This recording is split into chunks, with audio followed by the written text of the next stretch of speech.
আসসালামু আলাইকুম সবাইকে। কেমন আছেন সবাই?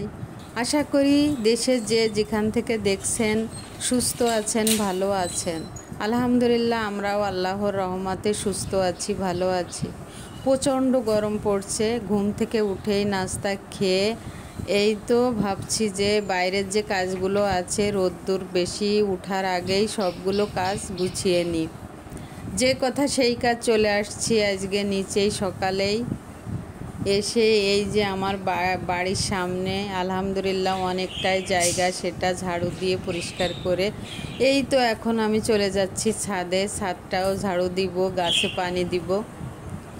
রোদ্দুরের এত তাপ, 8টা নাই বাজতে বাজতে মনে হয় 12টা 1টা বেজে গেছে, এত তাপ। যাই হোক, ছাদে অনেকগুলোই পাখি ছিল, কিন্তু পাখি অনেকগুলো উড়ে চলে গেছে, আবার বিড়াল এসে মেরে ফেলছে। যাই হোক, আর কিছু ছিল দোকানদারকে দিয়ে আসছে। অবশেষে 2টো পাখি রাখছি আমি। ডিম পাড়ছে পাখিতে। ডিম পাড়ার পরে অসুস্থ হয়ে গেছিল, পরে একটা পাখি গতকালকে মারা গেছে, একা হয়ে গেছে এখনও। যাই হোক, আর একটা পাখি কিনে আনতে হবে। আমি এখন ছাদে চলে আসছি। ছাদে এসে মাশাআল্লাহ আমার এটা হচ্ছে আমরুপালি গাছ। আলহামদুলিল্লাহ অনেক আমই হয়েছে, নিচেও অনেক আম হয়েছে। নিচের আমের ভিডিওটা ছোট থাকতে একদিন দিছিলাম, আবারও একদিন দিব। এই তো উপরের ছাদে এখন আর যাবো না, প্রচণ্ড রোদ্দুরের তাপ, অনেকটাই বেলা হয়ে গেছে। নিচেই ঝাড়ু দিতে, পরিষ্কার করতে, গাছে পানি দিতে দিতে এই হচ্ছে আমার 2 তলা ছাদের সামনের ভিউ। এখন আমি এখানে গাছগুলো পানি দিয়ে এই তো বাসায় চলে আসব। বাসায় চলে আসছি এখন। এসে অফ ক্যামেরায়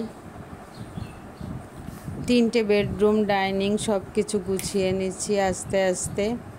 সব ফার্নিচারগুলো মুছে পরিষ্কার করে এই তো পরিষ্কার করার পর ফাইনাল লুক। এভাবেই আমি প্রতিদিনই গুছিয়ে রাখি। প্রতিদিনই ফার্নিচারগুলো একটু মুছে নিই। প্রতিদিনই যদি মোছা হয় কিন্তু অপরিষ্কার থাকে না। আমি তাইতে যত কষ্টই হোক না কেন আমি প্রতিদিনই ফার্নিচারগুলো একটু মুছে নিই।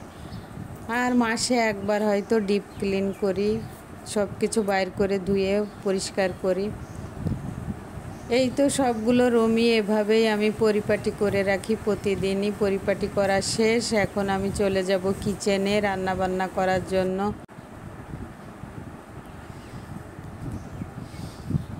এই হচ্ছে আমার পিছনের বেলকনিটা। এখানে অনেকগুলো গাছ আছে, গাছগুলো একটু পানি দিয়ে দিলাম।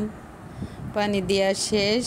এখন এই হচ্ছে আমার কিচেনটাও ধুয়ে মুছে পরিষ্কার করে নিচ্ছি। যে থালা প্লেটগুলো জমছিল গতকালকে রাতের খাবার খেয়ে, সেগুলো আমি সঙ্গে সঙ্গে ধুয়ে ফেলি। বাকি যে সকালে নাস্তা খেয়ে যেটা হয়েছিল সেটাও ধুয়ে এভাবেই পরিপাটি করে রেখে দিই সব সময়। আসলে মোট কথা পরিপাটি থাকতে আমার খুব ভালো লাগে। যখনই যে প্লেটটা হয়, যখনই যা হয়, তখনই আমি ধুয়ে জায়গার জিনিস জায়গায় রাখতে পছন্দ করি।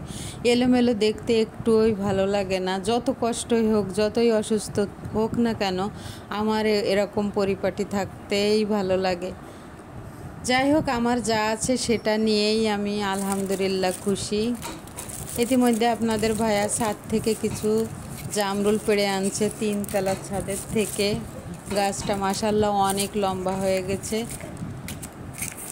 জামরুলগুলো ধুয়ে এখন ডাইনিংয়ে ফলের বাকেটের উপরে রেখে দেব, কারণ কি সামনে থাকলে খাওয়া হবে। এর ভিতরে গতকালকে রাত্রে বাজার থেকে পেঁয়াজ রসুন নিয়ে আসছিল, সেগুলো গুছিয়ে আমি ঝুড়িতে ভরে রাখলাম। এখানে কলার মোচা কিনে আনছে, সেগুলো এখন বেছে নিব। পানির বোতলটা সরিয়ে এখন আমি এই যে এর ভিতরে কিছু ওষুধ জমে ছিল, কালকে আনছিল, সেটা সরিয়ে এখন আমি এর ভিতরে জামরুল রেখে এই যে একটা সবেদা দেখছেন, এটাও মাশাআল্লাহ আমাদের গাছের সবেদা, পেকে উঠছে। একটা পাড়ছি, 5টা হয়েছিল নতুন গাছে। একটা পেড়ে দেখলাম যে পাকবে কিনা, মাশাআল্লাহ পেকে গেছে।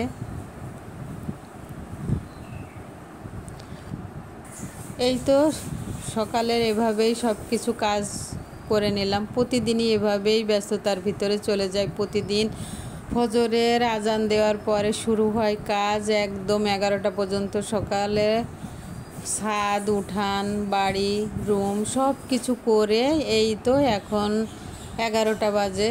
এখন রান্নার জন্য প্রস্তুতি নিব। এই যে কলার মোচাগুলো এভাবেই বেছে নিচ্ছি কুচিয়ে, তারপরে ভাজি করব। কে কী রকম করে খাই জানি না, আমরা এভাবেই খাই। এই তো কলার মোচা ভাজি করে নিচ্ছি। এখানে মুরগির মাংস রান্না করে নিচ্ছি। রান্না প্রায় অর্ধেক হয়ে গেছে। মাঝে মাঝে অল্প অল্প করে একটু ভিডিও করে নিচ্ছি। আসলে ব্যস্ততার কারণে সব কিছু আর করা সম্ভব না। এখানে বরবটি, শিম, একটা টমেটো, আলু দিয়ে ভর্তা করব। এই যে এখন আবার মুরগিওয়ালা মুরগি দিয়ে গেল। এখানে 2টে পোলট্রি মুরগি, 3টে সোনালি মুরগি। এগুলো এখন কেটে কুটে ফ্রিজে রাখতে হবে। আমরা মুরগির পা খাই, সেটাও পরিষ্কার করে নিতে হবে। প্রতিদিনই এভাবেই ব্যস্ততার ভিতরে দিন কাটে। যাই হোক, এভাবেই চলে গেল সারাদিন আজকের ব্যস্ততার ভিতরে। আমার ভিডিওটি যদি কিঞ্চিত ভালো লেগে থাকে প্লিজ একটা লাইক দিবেন। যাই হোক, মাংসগুলো সব কেটে কুটে ফ্রিজে রেখে দিলাম। আমাদের বিল্ডিংয়ের 3তলা ভাবির বাচ্চার জন্মদিন আজকে মাগরিবের পরে। এই তো সেখানে আসছি, বাচ্চাদের ইনভাইট করছে। ওখানে রাতের খাবারটা খেয়ে এই তো আপনাদের কাছ থেকে বিদায় নিলাম। সবাই ভালো থাকবেন, সুস্থ থাকবেন। প্লিজ আমার ভিডিওটি একটি লাইক দিবেন। আসসালামু আলাইকুম।